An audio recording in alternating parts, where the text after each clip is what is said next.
2020 అనేటువంటి సోకం notice district అధికారి ఎటువంటి సమాచారం ఇవ్వకుండా దీన్ని ఇష్యూ చేయడం జరిగింది. సమాచార బైలా ప్రకారం 60 సర్చార్జీ మన మీద అభియోగం చెందినప్పుడు దాన్ని మన బైలా ప్రకారం 15 రోజుల ముందు మన 60 యాక్ట్ 6 సర్చార్జ్ ఉత్తర్వుల ప్రకారం రెండో సర్చార్జ్ ప్రకారం 15 రోజుల ముందు మాకు పోస్ట్ ద్వారా దీన్ని తెలియపరచాలి. అలా చేయకుండా డైరెక్ట్ ఇష్యూ చేయడం జరిగింది. అసలు ఎందుకు ఇష్యూ చేశారు, అసలు ఏం జరిగిందన్నది పూర్తిగా వివరిస్తాను. మేము 12/12/2022 గత CEO రామారావు గారికి నోటీస్ ఇవ్వడం జరిగింది. ఇంట్లెక్ట్లో నిధి 19,53,387 రూపాయలు 65 పైసలు సంబంధించి ఇంట్లో నన్ను సంబంధించి పూర్తి వివరణ ఇవ్వాల్సిందిగా అట్టి నగదుకు విలువపై నాకు ఎటువంటి సమాచారము పలుమార్లు అడిగినా ఎప్పటికీ ఇవ్వలేదు కనుక దీనికి పూర్తి బాధ్యతలు వహిస్తూ 3 రోజులు నాకు వివరణ ఇవ్వాల్సిందిగానని ఆ రోజు ఒక లెటర్ రాయడం జరిగింది. 19,53,387 65 పైసలు యొక్క వివరణ ఇవ్వడం వల్ల దీన్ని నేను డీసోకి 19/12 పోస్ట్ చేయడం జరిగింది. చేసి ఒక కంప్యూటర్ ఒక చైర్మన్గా బాధ్యతలు ప్రతి ఒక్క మినిట్స్ బుక్లో ఏం పని చేస్తున్నాం, ఏం కథ పూర్తిగా దాని అమౌంట్ ఎంత ఉందా, ప్రతి ఒక్క అమౌంట్ని, ప్రతి ఒక్క పనిని, ప్రతి ఒక్క అమౌంట్ని మొత్తం తీర్మానాలతోనే పూర్తి చేశాం. ఎటువంటి తీర్మానం లేకుండా ₹1 కూడా బిల్ చేయలేదు. ప్రతి ఒక్క తీర్మానంతోనే మొత్తము ఏదున్నా సరే తీర్మానాల ప్రకారమే మేము బిల్ చేయడం జరిగింది. తీర్మానం లేకుండా ఏ ₹1 కూడా దీన్ని అలౌన్స్ చేయలేదు. దానికి దీన్ని ఇంట్లో అప్పుడు ఉన్న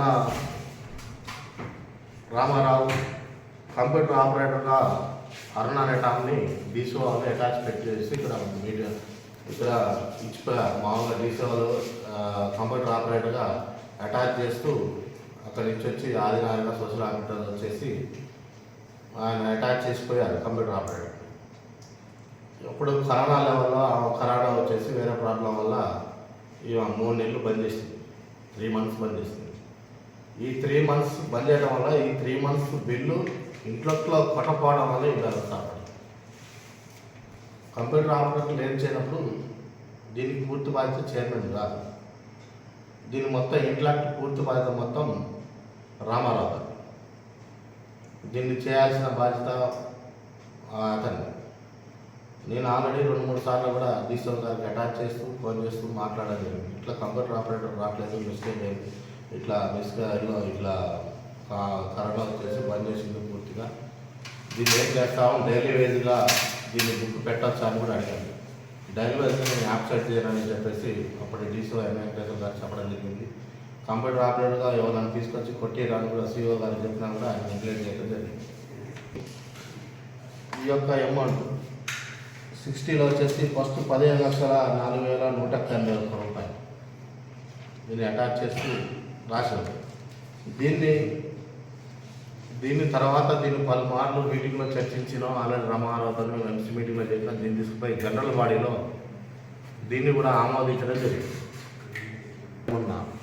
ప్రతి ఒక్కటి దీన్ని వివరిస్తూ దీన్ని ఆమోదిస్తూ అందరం కలిసి జనరల్ బాడీ ఆమోదించడం జరిగింది.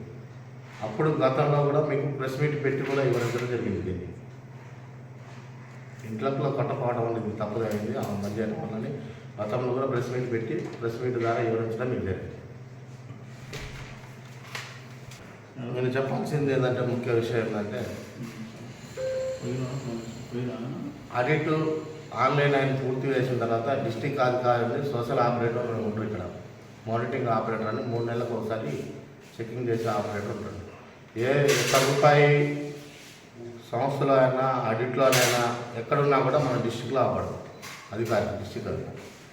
కనీసం ఇంత బ్యాలెన్స్ వచ్చేంత వరకు ₹1 ఇంత బ్యాలెన్స్ ఉందని మాకు ఇంతవరకు ఒక సమాచారం అనేది ఒక నోటీస్ ఇవ్వదు. మేము తెలియపరిచే దాన్ని మేము చేసేదానికి కూడా డిస్టిక్ అధికారికి మాకు ఎలాంటి మాకు సమాచారాలు ఇస్తున్నారని కూడా చెప్పలేదు. మేము అనుకుంటున్నాం ఆల్రెడీ తీర్మానం అయింది, ఆల్రెడీ తీర్మానం చేసాము, మన తీర్మానం ప్రకారం పోతున్నాం, ఖర్చు కూడా అట్లా చేసాము. ఇంటలెక్టివ్ కొట్టే బాధ్యత మాది కాదు, ఒక స్వచ్ఛంగా సిఓ సిఓ బాధ్యత వహించాలి. దాన్ని ఇంటలెక్టివ్ కొట్టి దాని పూర్తి బాధ్యత సిఓ. అతన్ని కొట్టపోవడం వల్ల కంప్యూటర్ ఆపరేటర్ రాలేదని చెప్పి పరమాలు చెప్పినా కూడా, కంప్యూటర్ ఆపరేటర్ లేకపోయినా కూడా ఇన్ఛార్జ్ కంప్యూటర్ ఆపరేటర్ వాళ్ళని తీసుకొచ్చి కొట్టించే బాధ్యత సిఓ ఉంటుంది. 12/2/2000 ఆడిట్ బుక్ రాకముందు నేను డైరెక్ట్ అతనికి నోటీస్ ఇవ్వడం జరిగింది, అది అయిపోయింది. ఈ నోటీస్ నేను ఇవ్వడం వల్ల ముందు నేను ఆల్రెడీ ముందు ప్రపోజ్ చేశాను. దీనికి ఎలాంటి నాకు సంబంధం లేని కూడా దీన్ని తీసుకొని అటాచ్ చేయడం జరిగింది.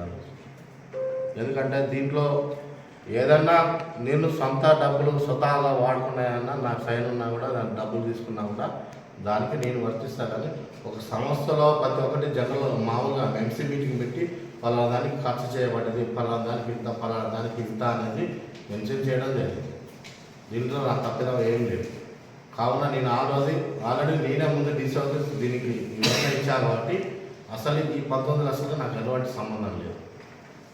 ఇంట్లోకి కొట్టేది మొత్తం సిఓ కాదు, దానికి పూర్తి బాధ్యత సిఓ. మిగతాది ఏమన్నా లేదు దీన్ని మిస్కేర్లో ఏమన్నా అంటే దాంట్లో ఏం చేయాలంటే కొన్ని ఎఫ్డీలు ఉన్నాయి, కొన్ని ఎక్సెస్ ఫర్టిలైజర్ పెట్టినవి ఉన్నాయి. అవి తప్పుదాలనేది కంప్యూటర్లో తప్పుదాలనేది నా పొజిషన్ రాదు. ఒక సిఓ బాధ్యతగా ఒక గవర్నమెంట్ ఎంప్లాయీగా ఒక సిఓని ప్రతి ఒక్క సొసైటీకి అటాచ్ చేస్తారు. అతను మేనేజ్మెంట్ దీంట్లో జమల ఖర్చులు అమౌంట్ చేసుకోవడానికే మన సంస్థ అనేది వాళ్ళకి ప్రతి ఒక్క చైర్మన్ బాధ్యత కాదు. కాబట్టి ఇంట్లోకి ఉన్నప్పుడు పై నుంచి ఆడిట్ వచ్చినప్పుడు సిఓ బాధ్యత కాబట్టి సిఓని పెట్టింది కూడా అందుకే ఉంది. దాన్ని పాడడం అలా జరగలేదు. ఈ 19 లక్షల రూపాయలు ఆల్రెడీ మామూలుగా దీన్ని మొత్తం 19 లక్షలు కాకుండా 20 లక్షల రూపాయలు అంటే కొన్ని ప్యాడీ వచ్చిన సంచుల బాబుతో ఉన్నాయి, ట్రాన్స్పోర్ట్ బాబుతో కొన్ని ఉన్నాయి. ఇవన్నీ కలిసి మొత్తం 20 లక్షల రూపాయలు మనకి ఇవ్వడం జరిగింది. 440 రూపాయలు ఉన్నదని రాసింది. దీంట్లో 20,30,112 రూపాయల వరకు అంది మిగతాది ఆయన ఎక్సర్సైజ్ రాశాడు. దీంట్లో వచ్చేసి ఈ డెబిట్ క్యాష్ బిల్స్ అన్నారు. ఈ డెబిట్ క్యాష్ బిల్స్ అనేది దీని పూర్తి బాధ్యత సిఓ ఉంటుంది. బిల్స్ అన్న తర్వాత నాకు బాధ్యత లేదు, దాన్ని మొత్తం సిఓ బాధ్యత ఉంటుంది దీనికి. తర్వాత క్యాష్ ఎక్స్పీరియన్సీ లోన్ ఇప్పుడు 1,20,000 రూపాయలు చూసుకొని కంప్యూటర్లో ఆయన తప్పు కొట్టాడు. 1,20,000 ఒక లోన్ పెట్టాడు, దానికి తీసుకున్న వచ్చేసి 1,20,000 ఉన్నాయి. దానికి కంప్యూటర్కి వచ్చేసరికి తప్పు 2 లక్షలు కొడుతున్నాడు. దాని పూర్తి బాధ్యత నేను వహించలేదు. ఆయన కొట్టినాను 1,20,000 వచ్చేది ఉంటుంది. ఇంకోటి ఏంటంటే 2,53,000 ట్రాన్స్పోర్ట్ ఛార్జెస్. అప్పుడు కరోనా వచ్చినప్పుడు లారీ లేనప్పుడు ట్రాన్స్పోర్ట్ పెడితే ఆ ట్రాన్స్పోర్ట్ వ్యక్తి డైరెక్ట్ నేను సంస్థ కొట్టను, బయట నుంచి పెట్టిన కొట్టాలంటే ఆ సిఓ అకౌంట్కి కొట్టించుకొని దీనికి అటాచ్ చేయని డబ్బులు ఆల్రెడీ 3 లక్షల రూపాయలు కట్టియడం జరిగింది. మిగతా అమౌంట్ ఆయన బ్యాలెన్స్ రాయడం జరిగింది. అది రిపోర్ట్ సహా కంప్లైంట్ పెట్టడం జరిగింది. ఆ రిపోర్ట్ మొత్తం దాంట్లో ఉంది, పొందుపరిచి ఆయన ఆల్రెడీ ఈ రిపోర్ట్ కూడా ఆయన ఉంది. సేల్స్ ప్రొడక్ట్స్ తారపాలసీ తీసుకొచ్చిన బాధ్యత ఆయనది, అమ్మవలసిన బాధ్యత ఆయన మనకు కాదు. పూర్తి బాధ్యత నేను తారపాలు వేయటం కాదు, నేను కాదు. ఇట్లా ఎక్స్పెండిచర్ అంటే దీనికి తీర్మానం చేసింది ఒక ఎంసీ మీటింగ్లో 2 లక్షల రూపాయలు, 2,50,000 రూపాయలు మా మీటింగ్లో సెలెక్ట్ చేసి తిరుమలకి డీడీ కొట్టడం జరిగింది. వచ్చిన తారపాలసీ అమ్మిన తర్వాత మాకు ఎక్స్పెండిచర్ చీపీ లేదు కాబట్టి ఆయన బాధ్యత అయింది. ఎక్స్పెండిచర్లో ప్లాన్ ఇంట్రెస్ట్ ఆల్రెడీ ఇది 27,054 రూపాయలు. దీన్ని ఆల్రెడీ ఇది కొన్ని ఆశాబాద్ ఆల్రెడీ దీన్ని వచ్చిన మన ఎఫ్డి లోన్స్కి ఇంట్రెస్ట్ ఆమె పే చేశాడు కానీ బిల్లు ఇవ్వలేదు, బిల్లు కొట్టలేదు. ఆమె పే చేశాడు కానీ బిల్లు కొట్టలేదు. దీన్ని కొన్ని 13,998 రూపాయలు మామూలు పేమెంట్ వితౌట్ వాల్యూస్.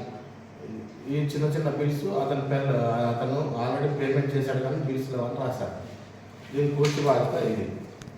దీన్ని ఆల్రెడీ నేను 12 ఆల్రెడీ వాళ్ళు పెట్టకముందు, వాళ్ళు అడిట్ చేయముందు, అడిట్ బుక్ చేయముందే నేను ఆల్రెడీ ముందు డీసీఓకి అటాచ్ చేయడం జరిగింది.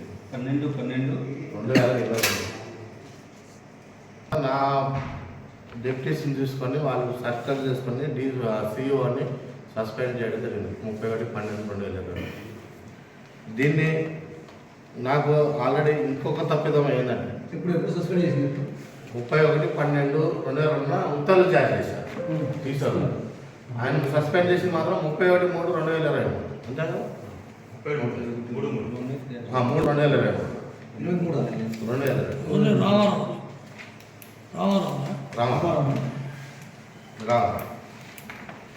అక్కడ రిజిస్టర్లో మా సిఓ పోయి దీన్ని రిజిస్టర్ తీసుకొస్తారు. అక్కడ మెన్షన్ చేసిన డేట్ అక్కడ ఉంటుంది. కాకపోతే ఇది నాకు దాదాపు రావడం సస్పెండ్ అయిన తర్వాత నాకు ఇచ్చారు. దీన్ని ఇస్తే నేను ఆల్రెడీ మీకు కంప్లైంట్ ఇచ్చాను. దీని మీద నేను పెడితే నేను ముద్దాయంత నీకు ఆల్రెడీ ముందు ఇచ్చాను. మీరు ఆయన మీద ఎక్స్పీరియన్స్ తీసుకోవాలా, మీరు ఆయన మీద ఎంక్వైరీ తీసుకోవాలా, మీరు సస్పెండ్ చేశారు కాబట్టి దీని మీద నేనైతే పెట్టాలని చెప్పేసి ఇవన్నీ కోవడం జరిగింది ఆడిట్ పరంగా. అప్పుడు గతంలో అప్పుడున్నది దీన్ని అధికార పార్టీ వాళ్ళు దీన్ని కొద్దిగా దొరికంగా అప్పుడు 51 ఎంక్వైరీ చేసినప్పుడు మేము మా పొజిషన్లో ఉన్నప్పుడు దీన్ని కూడా ప్రపోజ్ చేయడం జరిగింది. అధికార పార్టీలో ఉండబట్టి కొంతమంది ప్రపోజ్ చేస్తూ, కొంతమంది ఎమ్మెల్యే చేస్తూ దాన్ని బిల్లు కట్టకుండా చేసుకుంటూ దీన్ని ప్రపోజ్ చేసుకుంటూ జరిగింది. నాకు వాళ్ళు ప్రపోజ్ చేయముందే నేను దీన్ని బిల్లులు ఆల్రెడీ ప్రపోజ్ చేస్తూ డీసీఓకి లెటర్ రాస్తూ ముందే రాయడం జరిగింది. కాబట్టి దీనికి ఉన్న వివరాలు డీసీఓ అటాచ్ చేయకముందే నేను అడిగి ఇవ్వకముందే నేను డీసీఓకి అటాచ్ చేయడం వల్ల ఇట్టి అంశాలకి నాకు ఎలాంటి సంబంధం లేదు. పూర్తి బాధ్యత